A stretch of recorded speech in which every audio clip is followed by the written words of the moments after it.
আমাদের বাঙালির ঘুরতে যাওয়ার সবচেয়ে পছন্দের জায়গা দীঘা। ব্যস্ততম জীবন থেকে দুটো দিনের ছুটি কাটাতে মনে হয় ছুটতে চলে আসি সমুদ্রের পাড়ে। সিজন বলে আর কিচ্ছু নেই, দীঘায় এখন সারা বছরই ভিড়। কিন্তু 2025-এ এসে দীঘায় একটু নিরিবিলি ভাবে দুটো দিন কাটানোর জন্য কিভাবে প্ল্যান করবে, কোন হোটেলে থাকবে, দীঘার ফ্রেশ খাবার কোথায় পাবে, আর সাথে যদি থাকে সমুদ্রের ইলিশ, সবকিছু জানতে এই ভিডিওটা পুরোটা দেখো। তো চলো আর দেরি না করে ভিডিওটা শুরু করি। আজ সকাল সকাল বেরিয়ে পড়েছি। কয়েকদিন ধরে ভাবছিলাম দু একদিনের ছুটি নিয়ে কোথাও থেকে একটু ঘুরে আসি।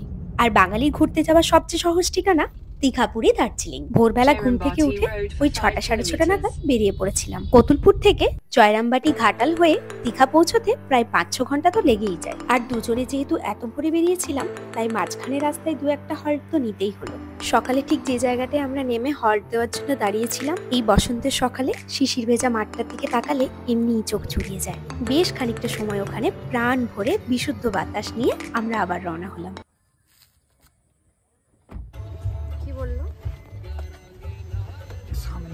বেশ অনেকটা জ্যাম পেয়েছিলাম যাবার পথে রাস্তায়। তারপর আবার গাড়ি চললো, আবার খানিকক্ষণ জ্যামে দাঁড়ালাম।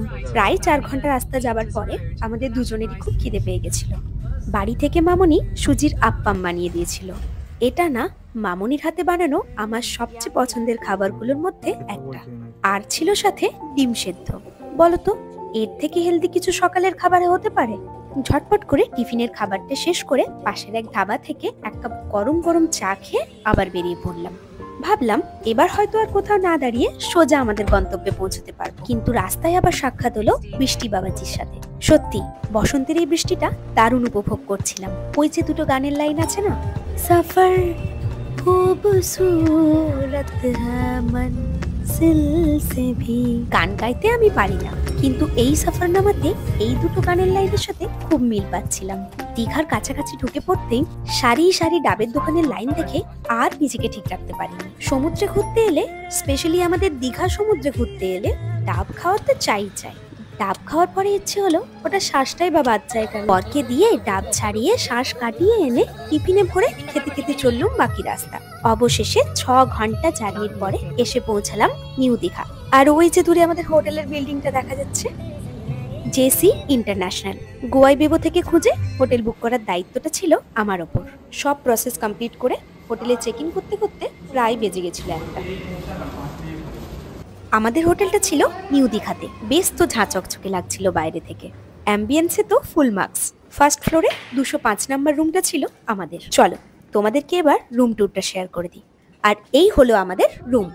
আর রনিক এখানে এসেও টিভির খবর চালিয়ে বসে পড়েছে। ছিল একটা ডাবল বেড, একটা বেশ বড়সড় মিরর, ছিল এসি, টিভি। মিররের পাশেই একটা ওপেন কাবার্ড টাইপের ছিল, যেটার মধ্যে অলরেডি আমার সব জিনিসগুলো রাখা আছে। মিররের ঠিক অপোজিট সাইডে ছিল আমাদের বাথরুমটা। আর বাথরুমের মধ্যে বেসিন, মিরর, গিজার সব বেসিক অ্যামিনিটিস গুলো দেওয়া ছিল। কিন্তু আমাদের রুমের জানালার পর্দা খুললেই সমুদ্র না পুল দেখা যায়। খাবি বিরিয়ানি? আমাদের দুপুরের লাঞ্চটা ফোনেই অর্ডার দিয়ে চলে গেলাম ফ্রেশ হতে। বাথরুমে ঢুকে দেখি হোটেল থেকে এই বাথ কিটটাও দিয়েছে। এরপর ফ্রেশ হয়ে দুজন মিলে হোটেলের নিচের রেস্টুরেন্টে খেতে চলে এলাম। ভেবেছিলাম দুজনে দুপুরের লাঞ্চটা বাইরে কোথাও গিয়ে করব, আর দুজনে এতটাই টায়ার্ড ছিলাম আর বাইরে বেরোতে ইচ্ছে করেনি। হোটেল থেকেই ভাত আর ইলিশ ভাপা অর্ডার করেছিলাম। উফ, ইলিশটা দেখতে কি যে লোভনীয় লাগছিল সে আর বলার নয়। ভাত আর সাথে দীঘার ফ্রেশ ইলিশ। আজকে দুপুরের লাঞ্চটা জাস্ট জমে গেছিল। ভাতের 1 প্লেট প্রাইস ছিল 120 আর ইলিশ ভাপা 2 পিস 440। সত্যি বলছি, সেই ইলিশের স্বাদ এখনো মুখে লেগে আছে। নিউ দীঘা এলে এই হোটেলে থাকো বা না থাকো, এখানের ইলিশ ভাপাটা প্লিজ একবার ট্রাই করো সবাই। লম্বা চড়া একটা বিল নিয়ে রুমে ফিরে এসে ওই ঘন্টাখানেক মতো একটু রেস্ট নিয়ে বেরিয়ে পড়লাম ঘুরতে। আর হোটেলের বাইরে এই জায়গাটা বিকেলবেলা এত সুন্দর লাগছিল। আমাদের হোটেলটা নিয়ে পাশাপাশি যে কটা হোটেল আছে সবকিছুই কিন্তু নতুন কনস্ট্রাকশন, এই জন্য ঝাঁচকচকে ব্যাপারটা একটু বেশি আকৃষ্ট করছিল। আরে তোমাদের তো হোটেলের ভাড়াটাই বলা হয়নি।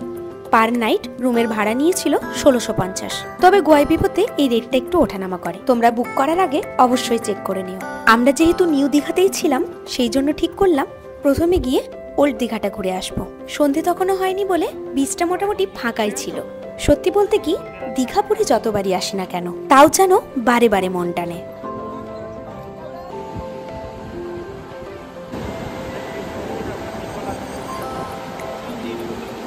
বেশ অনেকটা সময় বিচের ধারে সময় কাটিয়ে চললাম একটু আশেপাশের জায়গাটা ঘুরে দেখার জন্য। আমি এর আগে দীঘা এসেছিলাম প্রায় 10 বছর আগে বাবা মায়ের সাথে। তখন আর এখনের মধ্যে বিস্তর ফারাক। দোকান পাট জায়গা সবই মনে হচ্ছে আবার নতুন করে দেখছি। শুধু ঘুরলে হবে? মেয়েরা যেখানে থাকে সেখানে তো টুকটাক শপিং করতেই হবে। এটা ওটা দেখে পছন্দ করে একটা জুট ব্যাগ নিয়ে নিলাম। ওল্ড দীঘাতে না কেনাকাটি করার বেশ বড় মার্কেট আছে।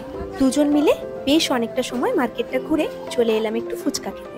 দীঘার বিচে ফুচকা খাচ্ছি, কম্বিনেশনটা একটু কেমন কেমন না?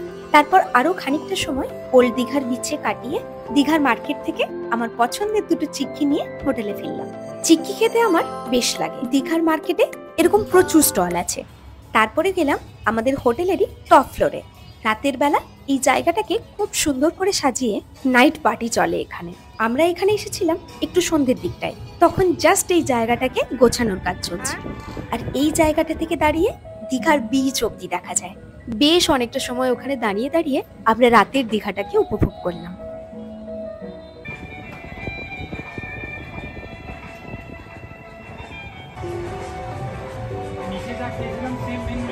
ভেবেছিলাম ওখান থেকে কিছু বারবিকিউ ধরনের ট্রাই করব, কিন্তু খাবার বানাতে দেরি হবে বলে ভাবলাম একটু ঘুরে আসি। তারপর আমরা এলাম আমাদের হোটেলের একদম সামনের হাঁটা পথ ঢেউসাগরে। এটা একটা খুব সুন্দর সাজানো পার্ক। সন্ধ্যেবেলা প্রচুর লোকজনও কিন্তু এসেছিল। বাচ্চাদের কিন্তু খুব পছন্দ হবে জায়গাটা। বেশ অনেকটা সময় চারিদিকে ঘোরাঘুরি করে খিদে ছুটে চলে এলাম ঢেউসাগরের মধ্যে একটা ফুড কোর্টে। অর্ডার করলাম একটা চিকেন মোমো। বলা যায় ঠিকঠাকই ছিল। এরপর নিউ দীঘা বিচে গিয়ে গলা ভেজালাম মশালা সোডা দিয়ে। দীঘায় এসে মাছ ভাজা না খেলে অন্যায় হবে, কিন্তু এই মাছগুলো দেখে ঠিক খেতে ইচ্ছে করছিল না।